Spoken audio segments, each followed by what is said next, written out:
How's it? And welcome back to our channel. On this channel, we share tips and tools on how to get started towards your journey to financial freedom and how to make money your servant. My name is Musa Wenkosi Nkonyane, and I'll be sitting down with the CEO of Big Grand Holdings and the founder and creator of Property Art Echo, Mr. Echo Crading.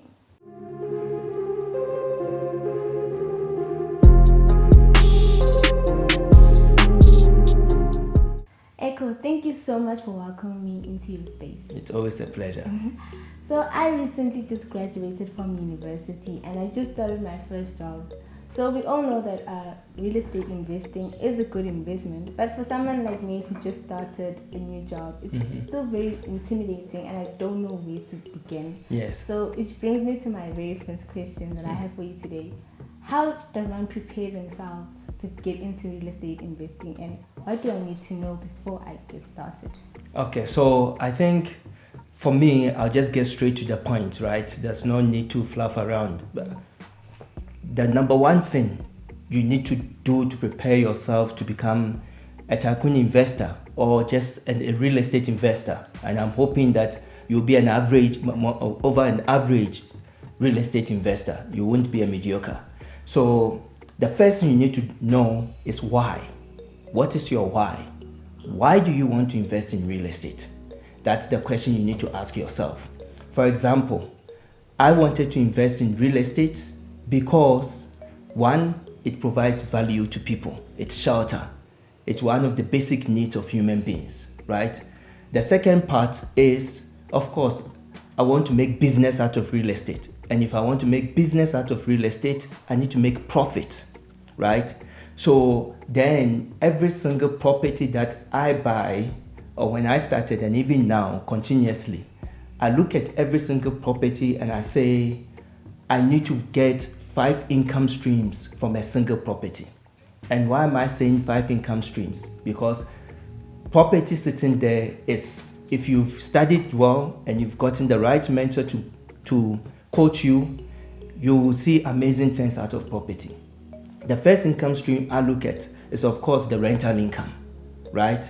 Then my second income stream is the appreciation. Every single property over time appreciates in value, whether it grows significantly or not, but over time it appreciates in value. So that is the second thing I look at, right? My third is it must profit to invest.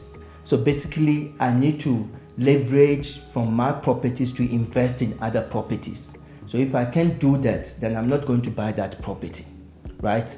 My fourth is obviously to profit from inflation. So if I want to profit from inflation, what do I have to do? Do I have to fix my interest rate on the mortgage that the bank is going to give me now for the future? Because inflation is consistently rising, and take advantage of inflation, or do I go variable rate linked to my bond that I'm taking? And based whatever strategy that you use, it still makes sense because you know what you're doing. That's why your why is very, very important. The most important reason why I love property is because it helps me to create profitable legacy for generations. The land is here, it's not going to go anywhere. Land is scarce. Property is just the improvement on the land. And so far as you have that piece of land, you've secured your future, you've secured your children's future, you've secured your family line is secured in terms of wealth creation. And that's my reason, right? So that's the number one, your goals. Number two, you need to understand the location, right? I don't know, you've heard the adage. There's an adage that says location, location, location, right? And that adage is still the king. Location is the king, right? Because it also continuously becomes an important factor in profitability or for profitability in real estate investing, right? Number three, it's your expected cash flow. How much do you want to make out of that property that you're going to invest in, right? Number four will then be your exit strategy. Do you have an exit strategy? You cannot invest without having an exit strategy. Exit strategy, or people call it time horizon. Okay. When are you going to get out of that deal? You need to decide now before you buy. You don't buy a property and decide in the process when you're going to exit out of the deal. That's why a lot of people don't make money out of property, because they don't understand the factors and they don't know their reason. So your exit strategy is very important. You then need to ask yourself, what strategy and tactics are you going to use, right? We've got different types. You're going to buy and self-use, meaning you buy, you stay in, because that's still an investment, right? Or are you going to buy and lease, like what we do, right? That's the rental property. Or are you going to buy and sell? If you're going to buy and sell, we've got two factors that you have to look at. Are you going to buy and sell for short term, meaning you flipping the property, or are you going to buy and sell over the long term, meaning you holding the property over a certain period and then sell at some time, in the future, right? So those are the things that you look at. And then you need to also prepare yourself by understanding, what are you going to do? Are you going to buy into new construction, or are you going to buy an existing property, right? Once you've gotten that, you then need to also understand everything that goes around it. So the overall property market, real estate market, you need to understand that, right? Once you've gotten those in order, again, the most important thing that I was about to forget is you must know your credit score. And if people want to understand credit score, I've done a video on it, how to boost your credit score. So you need to know, so I'm not going to go really in detail, but you need to know your credit score. Know your credit score, and there are two main factors you look at. Why do you have to know your credit score? One, you're going to know whether you qualify for the bond. Your credit score is good. And two, you're going to understand your affordability. And without knowing that you qualify and without knowing your affordability, you cannot go buy $1 million rent property and you only qualify for 500,000 rent. And then you've wasted your whole time driving up and down, looking at properties, only to realize that you're going to be declined by the bank. Not because of your credit score, but because of your affordability. Not because of your credit score, but because of your affordability. So those are the things that you look at. And this is how you prepare yourself, or I did, and my mentors and the majority of the people that I learned from did, to be where they are today. Okay. So you spoke about affordability, which Yes. also now comes to mind. That what are some of the costs I should always have at the back of my mind before I start investing in property? What should I always be thinking about? Okay. So with the cost, I break it down into two aspects, right? So you've got your administrative costs or expenses, your property administrative expenses, which would then comes into, again, your strategy will play a big role in this. Are you going to hire a managing agent? If you're going to hire a managing agent, your management fees, you need to consider that, right? It falls under administrative. Your placement fees, your legal fees, your bookkeeping fees. Who is going to run your books for you? So those fees needs to be at the back of your mind. A lot of people don't know that, and they don't research properly to understand that. And that's why people say property, you don't make money, the gurus are talking nonsense, they just bluffing. If you don't follow the right step, of course, you say that there's nothing to be made here. And then you also need to look at the property expenses, the property itself. You've got rate and taxes that you have to pay, right?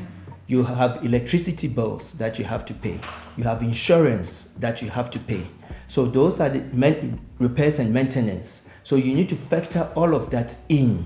And these are the basic costs, the legal fees, the bond, the interest rate, your bond payments. All of that needs to be factored in before you make a foot or you make any decision to buy a property. Okay, so I always hear people talk about local market trends, that you should always be looking at the local market trends. So what factors should I consider when looking at the market trends? Okay, so to me, yes, there's a lot of noise and news out there, right? Sorry, I break it down into four factors you need to look at. The main is your interest rate, number one. You need to understand the interest rate, especially if you're going to go and apply for a bond to buy your investment property, right? You need to understand the demographics of the area. And by demographics, I'm talking about the age group, right? The population growth rate. What is the population growth rate in the area that you want to buy? The race in the area that you want to buy. The gender, so those are the things that you need to look at, which falls under demographics, right?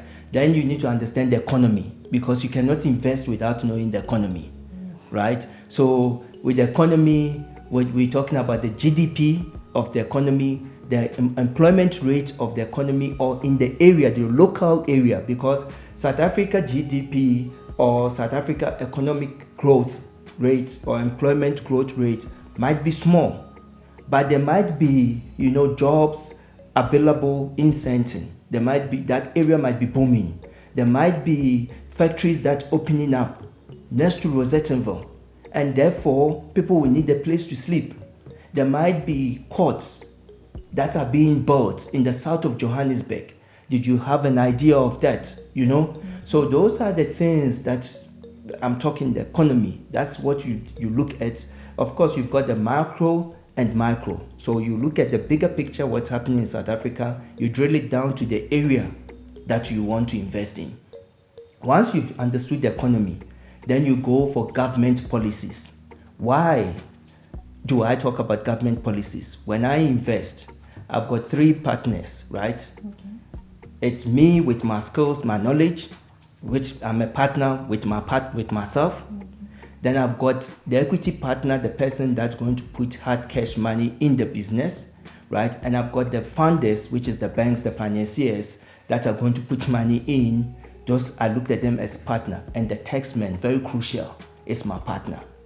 So if you understand the government's policies, right, you would then be able to know where to invest. So for example, majority of my property is sitting in Joburg CBD, right?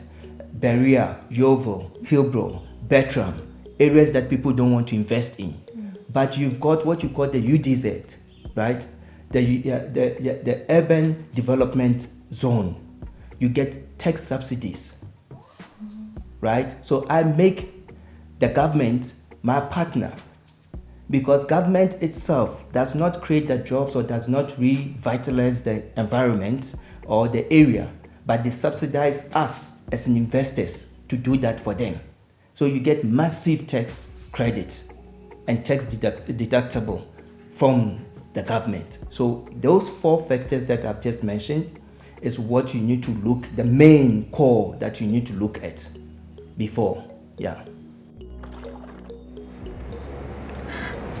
So that was part one of my conversation with Echo. So to catch part two, please subscribe to the channel and don't forget to press the notification bell, because Echo and I continue our discussion where we talk about the mistakes the new investors make and what is the best strategy to make when you want to invest in property investment. So if you're an upcoming investor or you're thinking of investing in property one day, please drop your question in the comment section and we'll make sure that we answer your questions. Let's help each other build our legacy together. From me, till next time,